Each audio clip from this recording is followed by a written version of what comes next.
আসসালামু আলাইকুম। আমি রাবেয়া লাইফস্টাইল থেকে বলছি। আপনারা সবাই কেমন আছেন? রাবেয়া লাইফস্টাইলে আপনাদের সবাইকে আন্তরিক স্বাগতম। আশা করি সবাই আল্লাহর রহমতে ভালো আছেন। আজ আমি আপনাদের সঙ্গে শেয়ার করব খুবই সহজ এবং সুস্বাদু ঘরোয়া চিকেন বান রেসিপি। নরম ফ্লাফি এই চিকেন বানটি ছোট বড় সবাই খুব পছন্দ হবে। বিকেলের নাস্তা, বাচ্চাদের টিফিনে কিংবা অতিথি আপ্যায়নের জন্য এটি দারুণ একটি রেসিপি। চলুন আর দেরি না করে ধাপে ধাপে দেখে নেই কিভাবে খুব সহজেই ঘরে তৈরি করা যায় মজাদার চিকেন বান রেসিপি। চলুন, প্রথমে আমি বাটিতে পরিমাণ মতো আটা নিয়ে নিলাম। তারপর এর ভিতরে স্বাদ অনুযায়ী লবণ দিয়ে দিলাম। আপনারা যে পরিমাণ বানাতে চান সে অনুযায়ী আটা নিয়ে নেবেন। তারপর আমি এর ভিতরে চিনি দিয়ে দিলাম। তারপর গুঁড়া দুধ দিয়ে দিলাম, পরিমাণ মতো গুঁড়া দুধ। তারপর এর ভিতরে আমি ইস্ট দিয়ে দিলাম, সয়াবিন তেল দিয়ে দিলাম। এই সব উপকরণ খুব ভালোভাবে মেখে নিচ্ছি। সব উপকরণ খুব ভালোভাবে একসাথে মিশিয়ে নিয়ে তারপর আমি এর ভিতরে পানি দিয়ে দিচ্ছি। অল্প অল্প করে পানি দিয়ে বান বানানোর জন্য একটি ডো তৈরি করে নিচ্ছি। আমি পানি অল্প অল্প করে দিচ্ছি, একবারে দিচ্ছি না। এই যে আমার ডোটা তৈরি হয়ে গিয়েছে। এবার সাইডে রেস্টে রেখে দিয়েছি। তারপর রান্না করা চিকেন নিয়ে নিলাম। রান্না করা চিকেন এটাকে আমি পিস পিস করে নিচ্ছি। এটা বুকের মাংস ছিল, হাড়গুলো আলাদা করে নিচ্ছি। চিকেনগুলো শুধু আমি নিব। এই চিকেনগুলো আমি চিকেন বানের ভিতরে ইউজ করব, এর জন্য হাড় নেওয়া যাবে না। শুধু ফ্রেশ মাংসগুলো ভালোভাবে কুচি করে নিয়ে নিলাম আর হাড়গুলো আলাদা করে রেখেছি এক সাইডে। তারপর আমি প্যানে কাঁচামরিচ, পেঁয়াজ দিয়ে দিলাম। একটু বেশি পরিমাণে দিয়ে দিলাম পেঁয়াজ, এতে চিকেন বানটা খেতে অনেক মজার হবে। তারপরে এই যে সয়াবিন তেল দিয়ে দিলাম, দিয়ে পেঁয়াজ কাঁচামরিচ একটু তেলের ভিতর ভালোভাবে ভেজে নিচ্ছি। একদম পুড়ে ফেলা যাবে না, একদম খুব বেশিও ভাজা যাবে না, একদম কমও ভাজা যাবে না, মাঝামাঝি টাইপের ভেজে নিতে হবে। এই যে স্ক্রিনে লক্ষ্য করুন। তারপর আমার কেটে রাখা চিকেনগুলো আমি পেঁয়াজ কাঁচামরিচের ভিতর দিয়ে দিলাম। দিয়ে তারপর এর ভিতরে আমি সয়া সস দিয়ে দিলাম। আপনারা ইচ্ছা করলে এর ভিতরে চিলি ফ্লেক্সটাও দিতে পারেন, কিন্তু আমার বাচ্চারা বেশি ঝাল খেতে পছন্দ করে না, এই জন্য আমি চিলি ফ্লেক্সটা দিলাম না। তারপর আমি ভালোভাবে ভেজে নিচ্ছি। এই যে আমার রেডি পুর। এবার আমার বান বানানোর জন্য আটার ডোটা একদম পারফেক্টভাবে ফুলে গিয়েছে, রেডি হয়ে গিয়েছে। এটাকে এখন আমি প্রসেস করে নিচ্ছি। এটাকে আমি খুব ভালোভাবে প্রসেস করে নিচ্ছি বান বানানোর জন্য। তারপর এই যে আমি একটি ডো নিয়ে নিলাম। এটাকে আমি সাধারণ রুটি যেভাবে বেলা হয় সেম সেভাবে বেলিয়ে নিচ্ছি। আপনারা স্ক্রিনে লক্ষ্য করুন, তাহলে বুঝতে পারবেন। সাধারণ রুটি পরোটা যেভাবে বেলা হয় সেভাবে বেলে নিচ্ছি। সেভাবে বেলে নেওয়া হয়ে গেলে তারপর আমি কিছুটা ফাঁকা রেখে আমি পুরটা দিয়ে দিচ্ছি। চিকেনের যে পুরটা আমি তৈরি করলাম এই পুরটা দিয়ে দিচ্ছি। এই চিকেন বানটা খেতে এতটাই মজা হয়, আপনারা বাসায় অবশ্যই ট্রাই করতে পারেন। যে কেউ খেলে আপনার প্রশংসা করতে বাধ্য। বাচ্চাদের টিফিনে দিলেও অনেক হেলদি নাস্তা হবে এটি। তারপর এই যে এই পাশ থেকে নিয়ে এসে পুরটা আমি ঢেকে দিলাম।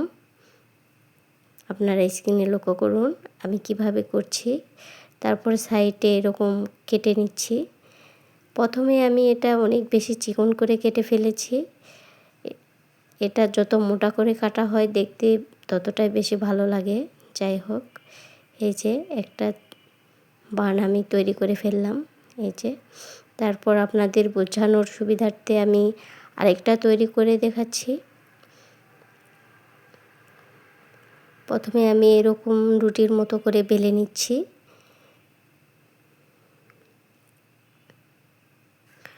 রুটিটা বানানো হয়ে গেলে এই যে আমি পুরটা দিয়ে দিলাম, দিয়ে এই পুরটা এভাবে আমি সিল করে নিলাম। সিল করে নিয়ে বাকি অংশটা আমি চাকু দিয়ে কেটে নিচ্ছি। কেটে এখন আমি এই কাটা অংশগুলো এভাবে চিকেনের পুরের উপরে দিয়ে দিচ্ছি। এই চিকেন বানটা বেক হওয়ার পর লুকটা এত সুন্দর আসে। এই যে আমার 2টা রেডি হয়ে গিয়েছে, আরেকটা তৈরি করে দেখাচ্ছি আপনাদেরকে।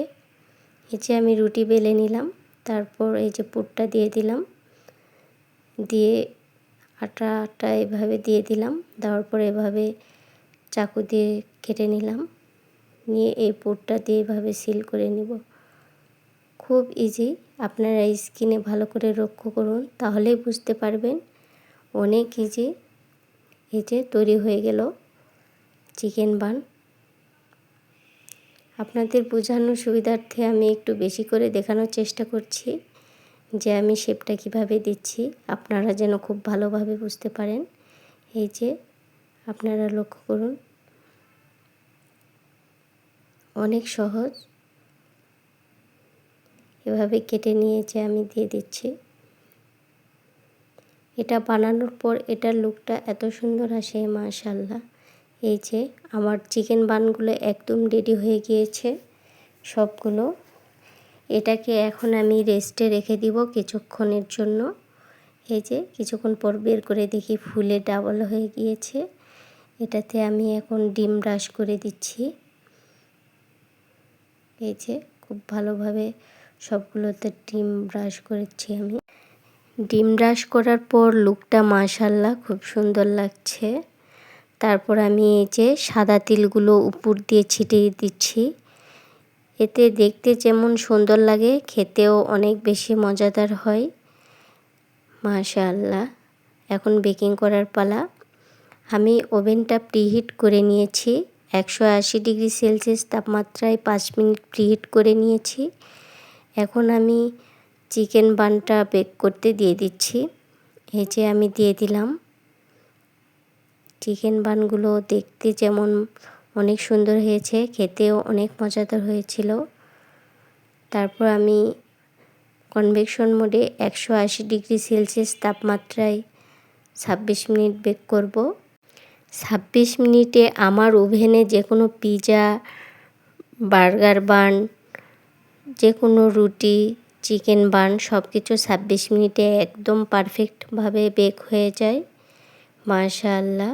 আমার চিকেন বানগুলো বেকিং শুরু হয়ে গিয়েছে। 26 মিনিট পর এই যে আমার বানগুলো একদম কমপ্লিট হয়ে গিয়েছে, বেকিং কমপ্লিট হয়ে গিয়েছে। আমি বের করে নিচ্ছি। মাশাআল্লাহ মাশাআল্লাহ। আমি চিকেন বানের উপরে ডিম সহ কুসুম ব্রাশ করেছিলাম, যার কারণে কালারটা এরকম এসছে। আমি যদি শুধু কুসুমটা ব্রাশ করতাম তাহলে কালারটা আরও বেশি ডার্ক আসতো, কিন্তু আমি এক এক সময় এক এক প্রসেসে বানাই। মাশাআল্লাহ এটাও অনেক সুন্দর হয়েছে। তারপর আমি এই যে বাটারগুলো ব্রাশ করে দিব চিকেন বানের উপরে, এতে বানগুলো আরও সফট হয়ে যাবে, খেতেও অনেক মজার হবে, বাটারি ফ্লেভার আসবে। নিজে হাতে বাসায় খাবার বানিয়ে সেটা খাওয়ার আনন্দই আলাদা। এই যে